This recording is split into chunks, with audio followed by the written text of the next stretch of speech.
Howdy, Rex here, and welcome back.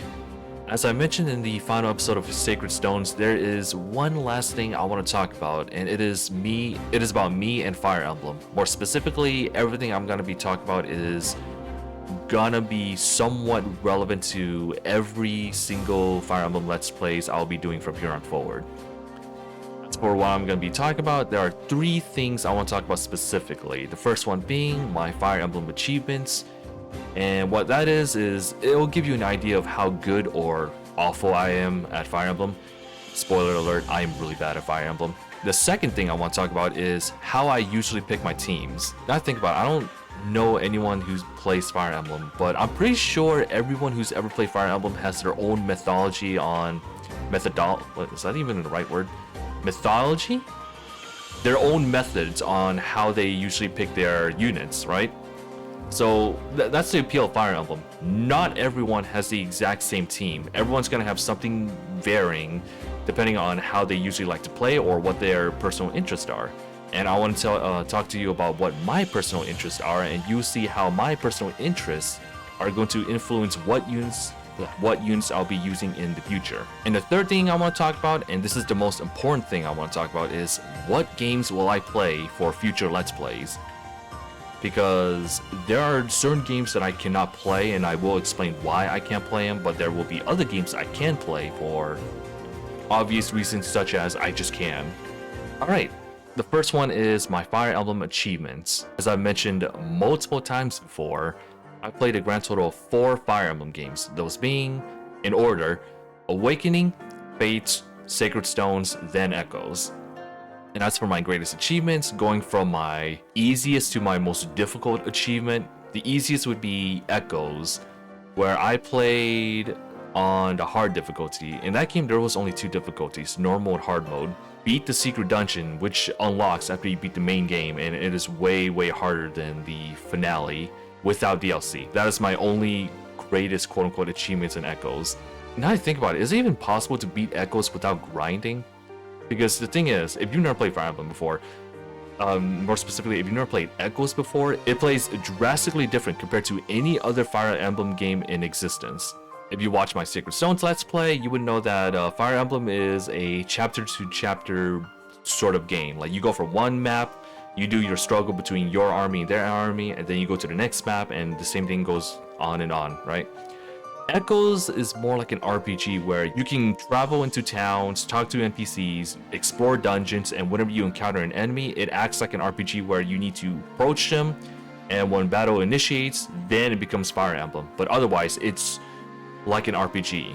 And that makes me wonder if it's possible to beat it without grinding, because, you know, RPGs, grinding, that's just RPGs, right? I'm probably gonna try to beat Echoes without grinding after finishing this video. Why not? It sounds fun. Yeah, that's number 4 on the list. Number 3 would be Sacred Stones, aka the Let's Play you just saw. The hardest difficulty, hard mode, 10 resets, that's it. That's the hardest thing I've done in Sacred Stones. I've only played this game twice. The first time was a long time ago where I think I played it on normal mode. I don't think hard mode was hard mode supposed to be something you unlocked, or did I just play normal mode? Because I don't know. I might have to look that up later. One day in the future, I'm gonna be playing Iron Man mode, so this is gonna get this list is gonna change someday in the future, probably.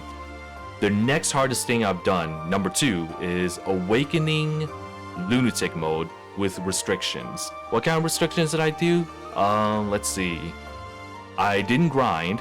I didn't use DLC, I didn't use the Renown thing, and I didn't use the Street Pass thing. I just played straight Fire Emblem Awakening from beginning to end.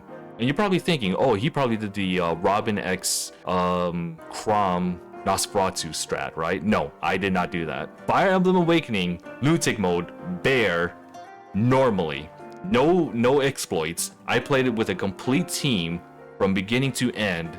It was awful. I think I broke my 3DS trying to beat that one. Or was it Conquest?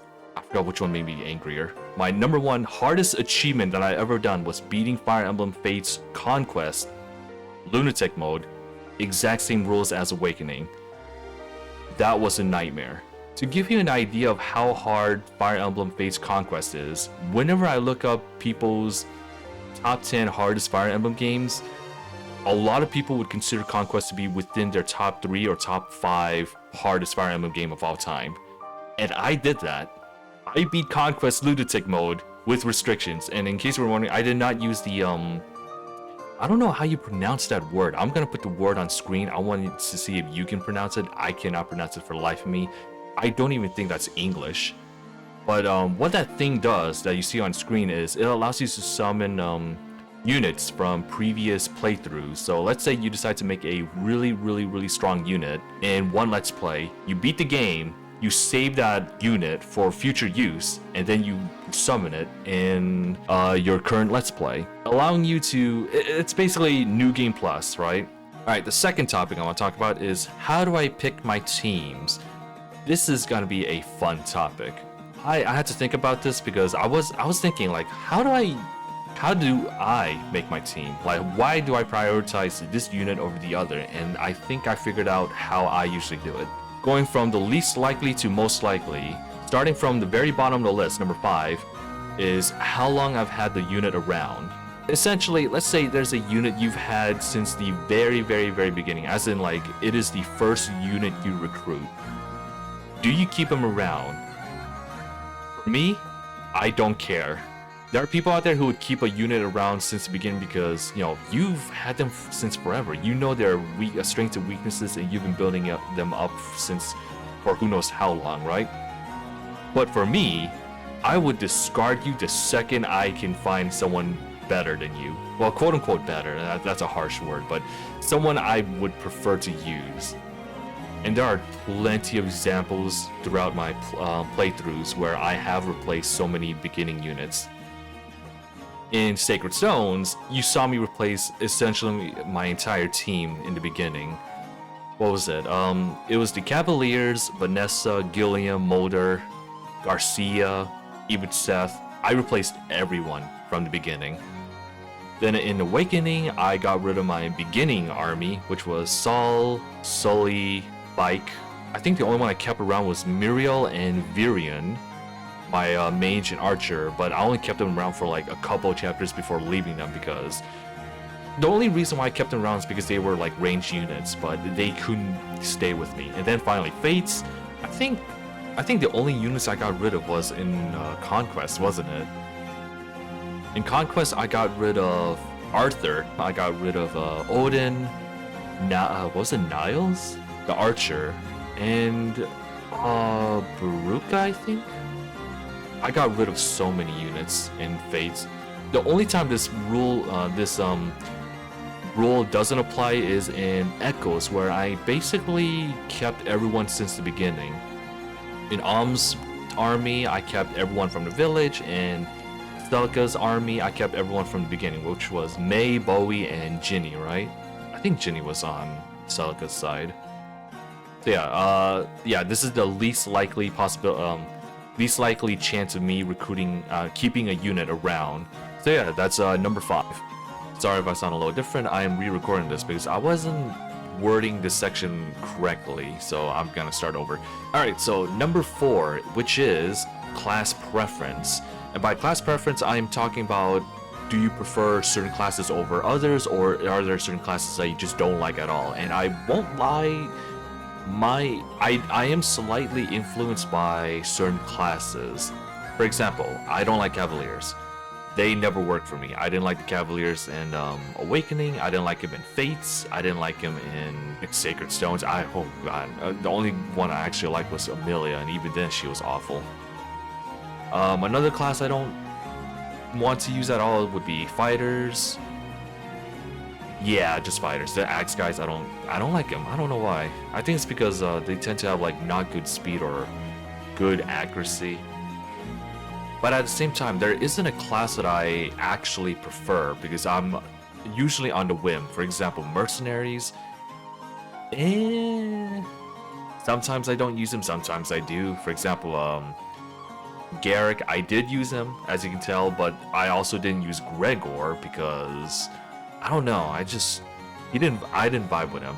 But then I did use Selena or Celine, however you say her name, in Fates. Essentially, there are certain classes that I am biased against, but but at the same time, there are certain classes that I will just use on a whim. Basically, vibes. It's always vibes. I don't know why. What's wrong with me? I think I'm a bad person. I don't know why I judge people too much. Alright, number 3 is how good they are. Now, what do I mean by how good they are? That's pretty simple. Good growth rates or good stats from the beginning, or usually just both together. An example would be Garrick, right? Garrick is a really, really good unit. Yeah, no, that's the only unit I can think of in Sacred Stones. Everyone else had to struggle a bit. As for other games, I don't think... In Awakening, I don't think there was a good unit, was there? Was Gregor? Or whatever his name is? What was it, Gregor? The mercenary, I did not use him, even though he was good, I think, according to other people. Fire Emblem Fates, oh yeah, I used the heck out of the siblings. They were so good, I could not pass up using them. Yeah, as for how good a unit is, it's kind of a mixed bag. I will use them in some cases, I will not use them in other cases. It depends completely on vibes. As for number 2, it is their potential. This one, you've seen me do a lot in Sacred Stones. Whenever you go to a new chapter and there is a unit that you can recruit, usually that unit is roughly around the same power level as the enemies and roughly your team, right? So let's say you go to a map, everyone is roughly around level 10, and this new unit that you're about to recruit will also be level 10. And this can apply to like every single level. So let's say everyone's level 3, the unit's level 3. Everyone's level 15, the unit's level 15, right? As for what I mean by potential, I am usually referring to units that are super duper weak, just regardless of where you find them in the game. For example, a good example would be the 3 trainees that I use in my Let's Play, aka Amelia, Ross, and Ewan. All 3 of them are, to put it frankly, complete ass. Unusable. If you were to use them in any fighting scenario, they're gonna lose 10 out of 10 of the times. In order to make them strong, you need to invest a lot of time and resources in order to make them actually effective. For most people, that is not worth the time. At that point, you would rather just put all your time and effort into the rest of the other teams, right? The rest of the other units. For me, I like that. That is my favorite type of unit to train up, because it's kind of like the underdog story, right? You like to see someone weak become a god, and I've done that a lot throughout my career in Fire Emblem. So as I mentioned before, in Sacred Stones, that applies to Amelia, Ross, and Ewan. Technically speaking, this also applies to Marissa, because when you recruit her, she was level 5, whereas everyone else was, by the time you entered the chapter, everyone was around level 15. Garrick, you recruited him at level 10. Marissa was level 5. She was insanely weak. So technically, she does count in this category. As for other Fire Emblem games, for Awakening, it had to be Donald. Fates, it was a villager girl. I forgot what her name was. As for Echoes, it was the guy who looks like he hunts wolves for a living. That guy was really weak, but he was worth it. Yeah, if there's a really weak character, I usually look at that character and think to myself, that guy's gonna become a god, and then recruit them into the army. That is my personal taste. And finally, at the very top of the list, the number 1 reason as for why I would usually pick a certain unit, and it is because I like them. That sounds really simple, because why would you choose a unit you don't like, right? Let's say hypothetically, there is a unit that is completely god-awful. So awful that everyone who's ever played the game before says, do not pick this character. But if I personally like them, they will always be on the team no matter what. Everything that I mentioned prior, such as their potential, how good they are, class uniqueness, or how long I've had them around, all of that is irrelevant, or even compatibility. That's all irrelevant if I like the character. And a good example would be, of course, Amelia in Fire Emblem Sacred Stones. I'll be completely honest, the more I look at her, the more I think about it, the more I think to myself, man, this character is complete ass. But I still love her the same. And she will always be in the army no matter what. As for other games, What units do I usually bring into the army? In Fire Emblem Awakening, I think it would be Cordelia. Honestly, she's not that good in my opinion. Her stats, I don't know what's going on with her stats. Was it low speed or was it low attack? She can't fight an enemy for the life of her, and yet I keep her around because I really like her. In Fire Emblem Echoes, it was... what was her name? Delphia? She's adorable. That's it. As for Fire Emblem Fates, let's talk about Conquest. I think it was Celine, or was it Selena? I forgot what her name. A lot of Fire Emblem characters have similar sounding names. I just find her adorable. I'm really easy. I don't know what's wrong with me. That's for Conquest. As for Birthright, it was Kagero and Oboro. Oboro has a really funny personality, and Kagero, it's Kagero. Oh, come on. There are also two other units that I always bring into my army. Two very specific units, those being Kana and Morgan. And in case you didn't know, in the game you can get married and you can have a kid, and I always bring my kid to the army. That sounds really grim, but I love him too much. In fact, here's a fun fact. There was a time where I did do a Iron Man run in Fire Emblem Birthright, and I lost Kana. I decided to reset the entire run because I didn't want my baby to go. I'm mental. So yeah, this is how I usually pick my units. And who knows what's going to happen in the future. As of currently, by the way, I do play the mobile game Fire Emblem Heroes. There are a couple of characters that did catch my interest that you'll be seeing a lot in future Let's Plays. Alright, and finally, the third thing I want to talk about is what Fire Emblem games will I be playing in the future? Well, this one's kind of a mixed question. This is also what games will I not play in the future? Alright, so let's start with what games I will not be playing on the channel. There's a lot of them, surprisingly. First things first, I will not be playing Fire Emblem games that are Japanese exclusive, aka the first 6 Fire Emblem games and the second DS game, I think. I think there's only 2 Fire Emblem DS games, right? Yeah, there are only a grand total of 7 Fire Emblem games that are Japanese exclusive, and I just won't play them at all. Now, of course, there is the option of playing on the emulator and downloading a fan translation. I'll be perfectly honest, I don't want to do emulators ever. And this is not because of a moral reason, it's mostly because I am not tech savvy. Like, I feel like if I try to set up an emulator, I'm gonna accidentally download a virus and fuck up my computer, and I don't want to do that. I cannot afford to buy another computer. If this computer goes, you are not seeing me for the next 3 years. And that's assuming the economy stays the same, right? I mean, if the economy gets worse, you're probably not going to see me until way later, but basically, I don't want to do anything that puts my computer at risk, and emulators is something that will put my computers at risk. Another set of games I will not be able to play on the channel, those being the 3DS games, aka Awakening, Fates, and Echoes, the 3 out of the 4 games that I've played before. And that is because I do not have the ability to record 3DS footage.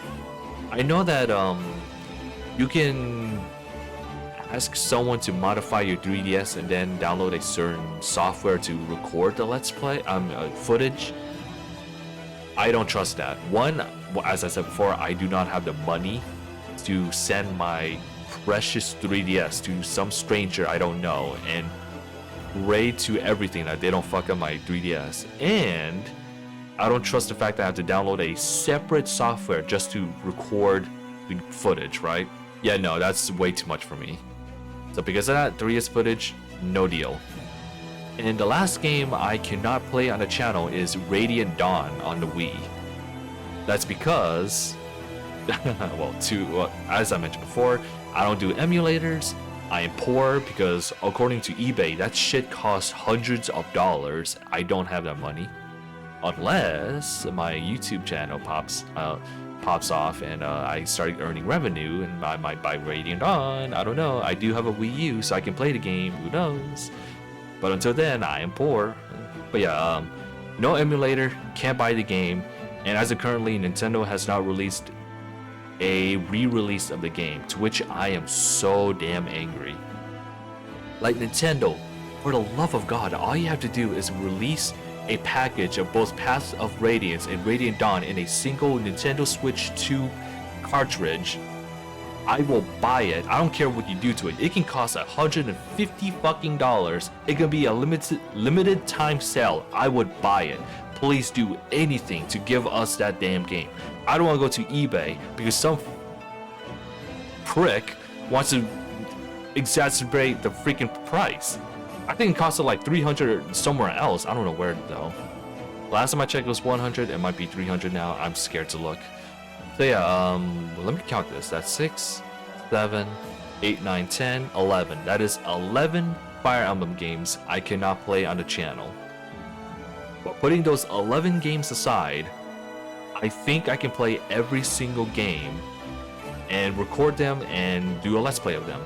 And the best part is, Sacred Stones is the only game I've played, right? So that means from here on forward, every single game is going to be a blind playthrough. Oh, I do want to mention, this is a little side thing I want to talk about. I've read somewhere, and I also found a video, I don't know how trustworthy it is, where you can make a Japanese account, download one of the Nintendo Switch Online Expansion Pack game thingies, download it, then go back to your main account that has the expansion pack on Nintendo Switch Online subscription thingy, and you can play it. That sounded very convoluted, but I hope you get what I mean. What I'm trying to say is, there are specific Japanese exclusive Fire Emblem games that are available on those emulators that I can play right now. And according to my research, well, quote-unquote research, it was a Reddit post, which is outdated. I don't know if they updated the games yet. Currently, I can play the third Fire Emblem game, aka Marth's second outing, one of the Holy War games. I don't know which one. It was either Thressia or Genealogy. I don't know which. They both take place in the same universe, so that's why I call them both the Holy War games. And the third game was Binding Blade, aka Roy's game. But yeah, no, that's just a minor thought. Then again, the Nintendo Switch Online thingy, expansion pack thingy, it costs like $50 a year. That's a hefty price, I'm not gonna lie.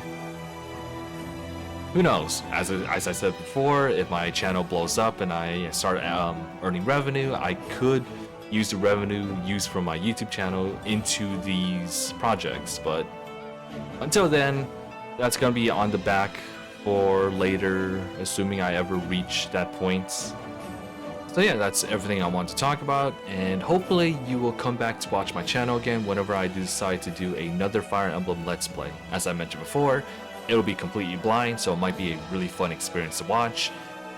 And yeah.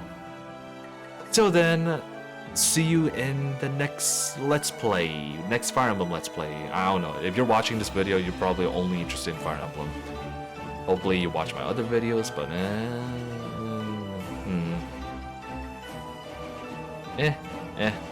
if you watch it, cool. If you don't watch it, that's also cool. See ya.